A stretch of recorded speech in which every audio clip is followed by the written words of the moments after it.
Assalamualaikum warahmatullahi wabarakatuh. Selamat datang di Sandro Channel. Baik, pada kesempatan ini kita akan ngobrol dengan Ibu Hindun ya. Bu Hindun ya namanya? Sebetul Bapak. Bu Ella. Ini adalah pengawas hebat nih. Yang pertama Bu Hindun pengawas SMP, Bu Ella pengawas TK ya. Baik Bu, kita ngobrol-ngobrol tentang kepengawasan boleh ya Bu ya? Mangga. Oke, Ibu sekarang binaannya berapa Bu?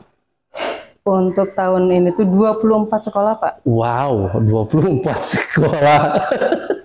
Gimana nih jaraknya? Dari rumah ke sekolah jaraknya gimana nih? Ya, saya binaan saya itu terdiri dari 4 kecamatan ya. Jadi ada yang di Kecamatan Cisolok, Palabuhan, Simpenan, Sukabumi, dan Cirenghas. Gitu. Jadi dari rumah ke sekolah itu bisa 2 jam lebih ya Bu? Kalau ke Pelabuhan itu malah lebih. Lebih ya? Karena ada sekolah yang hanya bisa ditempuh dengan menggunakan ojek. Nggak bisa pakai roda 4? Tidak bisa Pak. Ya Allah, luar biasa berarti. Kalau Ibu di TK berapa Bu? Alhamdulillah saya megang 15 umur. 15. Tapi kalau di TK itu per kecamatan atau gimana? Kebetulan saya megang 2 kecamatan. 2 kecamatan? Kecamatan mana aja Bu? Dampit sama Gunung Guru. Dampit sama Gunung Guru. Oke, luar. Alhamdulillah sih dekat. Oke. Masih bisa ditempuh Bu. Masih bisa ditempuh ya. Tapi kan biasanya TK juga ada yang masuk ke dalam-dalam gitu kan? Paling yang susah Medan itu kebetulan jalan, sebetulnya harusnya roda 4 bisa masuk. Cuman jalannya jelek yang masuk ke Padaraan. Jalannya lumayan yang berbatu gitu. Jadi otomatis saya menggunakan jasa ojek. Menggunakan ojek juga. Nah, Bu Hindun, kalau dari 24 sekolah ini yang paling jauh yang mana Bu? SMP 5 Simpenan Cianggrek ya. Itu tuh di mana Bu? Cianggrek itu bisa apa dekat Ciletuh nggak? Sebelum. Jadi bisa ditempuh melalui Lengkong dan bisa ditempuh dari Cibuntu. Kalau dari Cibuntu itu yaitu tadi menggunakan ojek ya, yang lumayan, tarifnya lumayan ya. Berapa Bu ojeknya? Itu 100.000 ya. Wah, 100.000 satu kali pergi. Ya. Berarti PP itu 200.000. Ya. Jadi kalau Ibu mau melakukan pembinaan di sekolah itu menghabiskan 200.000. 200.000 baru ojek ya? Ya. Belum. Saya mobilnya simpen di SMP 1 Simpenan. Wah. Nah, ini nih usaha dari pengawas luar biasa. Dan alhamdulillah ya. Ada cerita nggak, cerita manisnya, cerita tidak manisnya gitu? Silakan Bu. Selama jadi pengawas pasti ya ada suka dan duka. Ya sukanya jika sekolah itu berkembang ya, atau ada kemajuan setelah kita bina. Lalu ya sedihnya jika di sekolah itu serba tidak punya. Serba tidak punya. Ya. Artinya ini apa nih serba tidak punya? Apa tidak ada bangunannya atau apa kan Bu? Ya, bangunannya yang namanya juga satap. Ya. Satap itu paling banyak itu 3 kelas. 3 kelas ya? 3 kelas dan tidak ada ruang guru, apalagi ruang perpustakaan dan ruang lab ya. Jadi hanya 3 kelas dan itu biasanya berdampingan dengan SD. Berarti ini satap itu benar-benar cuma untuk belajar aja gitu ya? Ya, jadi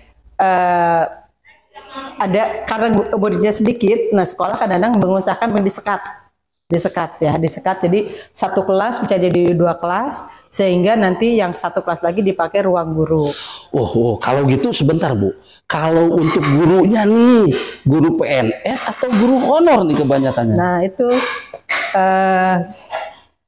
guru PNS-nya itu hanya kepala sekolah. Tapi alhamdulillah ya tahun 2023 ini ada kedatangan P3K.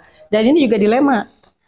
Iya. Dilemanya yang guru yang sudah lama di sana ya membantu ya honor ini harus pergi. Nah itu jadi rasa kemanusiaan kita yang tidak disuruh pergi gak tega. Di situ juga P3K tidak kebagian jam gitu kan ya. Nah, iya. Apalagi kalau satu kelas, betul. Berarti tetap aja walaupun ngajar berapa ini nggak bakalan ini terpenuhi ya. Untuk P3K kemarin ada solusi, jadi dia bisa mengajar di sekolah lain. Ngajar di sekolah lain. Contohnya begini, ada yang di SMP Simpenan 5 itu, sebagian lagi ngajar di SMP Simpenan 1 gitu. Jadi untuk memenuhi 24 jam minimal. Jam mengajarnya gitu ya. Nah, tentunya yang bagus itu kayaknya gini ya konsepnya. Jadi guru di Satap itu harus multi lesson, artinya mata pelajarannya ya kalau bahasa Inggris, bahasa Indonesia gitu ya. Itu lebih efektif ya Bu ya. Lebih efektif, bahkan di sana guru juga mengajar lebih dari satu mapel sebetulnya. Iya, iya. Tapi kan kalau untuk yang sertifikasi ya itu tetap kan harus linier gitu ya. Atau sekarang ada istilah satu rumpun boleh. Jadi satu rumpun boleh ya gitu. Seperti IPA dengan apa kemarin bisa gitu. Bisa ya. Oh, berarti perumpun ya. Ya, perumpun. Oke. Nah, sekarang ke TK nih. Kalau di TK kan kebanyakannya itu swasta ya Bu ya. Nah, rata-rata. Kalau TK negerinya ada berapa sih di Kabupaten Sukabumi? Kalau TK negeri Tiga. Sekabupaten. Sekabupaten cuma 3. PNS-nya ada 200-an. Jadi kan ada yang harus di tempat yang negeri itu ya. Jadi insya Allah untuk tahun sekarang itu lagi diusahakan yang Satap itu penegrian.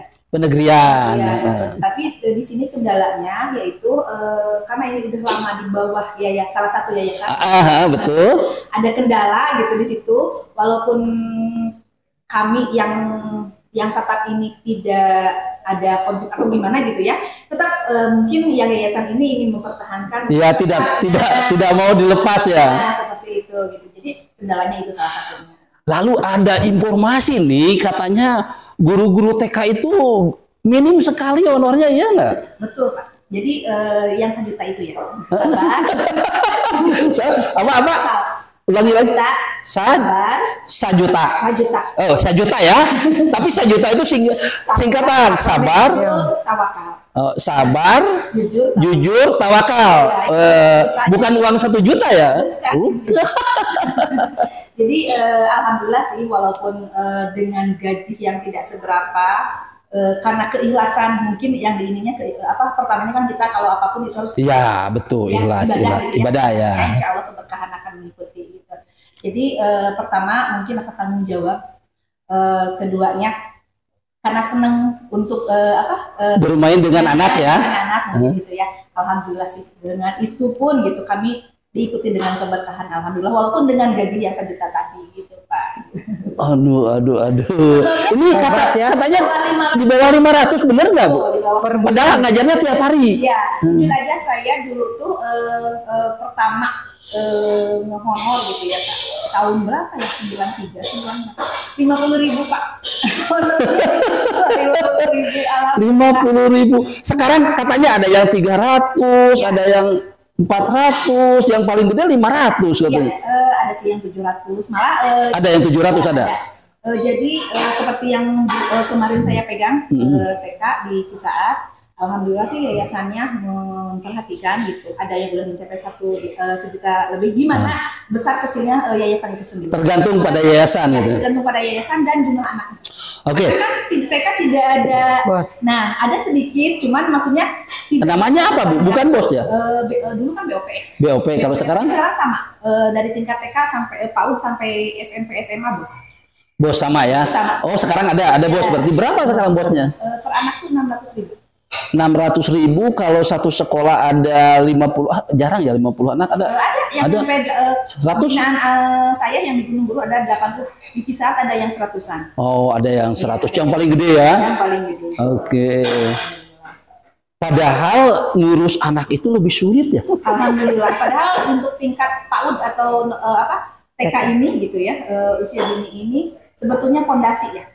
Benar. Itu yang menentukan sebetulnya. Tapi masih ada orang tua yang kurang memperhatikan ada TKI, gitu kan? Biasanya gitu. Yang lebih diutamakan akademik, padahal di situ. Nah. Saya garis bawahi banyak orang tua yang berharap bahwa yang diutamakan adalah akademik. Jadi pingin cepat bisa baca. Padahal itu bukan ya Bu ya, bukan tujuan. Kan ada teorinya gini, wiraga, wirama. Berarti ini sebenarnya hanya wiraga aja gitu kan? Jadi sebetulnya gini Pak, tidak dilarang pembelajaran calistung gitu. Cuma tekniknya atau tahu caranya disesuaikan dengan kemampuan anak itu sendiri. Oke, gitu. iya, iya. Jadi sebetulnya di TK pun dilaksanakan pembelajaran itu, cuman dengan cara bermain tentunya disesuaikan dengan karakter dan kemampuan anak. Jadi kebanyakan orang tua itu anak masuk SD itu sudah bisa baca. Tuntutannya seperti itu, dan SD pun kenapa sekarang ada transisi PAUD SD yang menyenangkan di situ untuk mengisi bahwa di TK itu diutamakan belajar prinsipnya juga belajar sambil bermain seraya belajar. Jadi bukan di drill anak harus bisa baca, nulis atau berhitung gitu. Jadi hanya pengenalan aja untuk menstimulus, merangsang kemampuan anak agar benar konsep anak berpikir ke depannya kan lebih baik ya. Karena kalau anak udah dipaksa, tentunya menjadi beban kepada anak, dan tentunya anak jadi tidak bahagia. Karena yang pertama itu yang harus ditanamkan kepada anak itu kebahagiaan dulu. Iya, benar-benar. Kan tujuan pendidikan itu salah satunya pendidikan bahagia gitu, menjadi